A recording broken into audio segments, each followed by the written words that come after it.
bu iqlim dəyişikliyi ilə bağlı əgər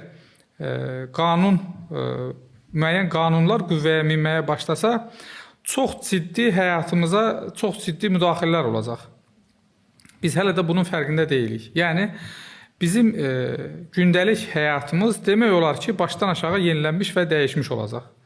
Artıq İngiltərədə və bir çox qərb ölkələrində insanlara karbon pasportu verilməyi ilə bağlı məsələlər hökumət səviyyəsində müzakirə olunmağa başlayıb.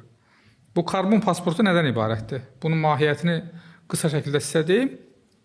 İnsanlara deməli karbon pasportları təqdim olunur və olunmasını düşünürlər ki, eləsinlər və insanların səyahət etmə özgürlüyü bu mənada artıq məhdudlaşdırılmış olur. Yəni siz nə qədər karbon qazı ixrac edirsinizsə, artıq siz limiti doldurmuş olursunuz və hətta evdən belə kənara çıxmaq üçün belə xüsusi icazələr almış olacaqsınız.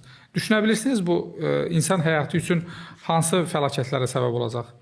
Və bunu iddia edənlər bunu belə əsaslandırırlar ki, bəli, biz iqlim dəyişikliyi ilə meydana gələ biləcək olan sellər, fəlakətlər, qıtlıqlar və s.'nin qarşısını almağa çalışırıq deyə belə bir iddia ortaya atırlar. Əslində isə əlbəttə ki, bu belə deyil, bu trajikomik bir məsələdir.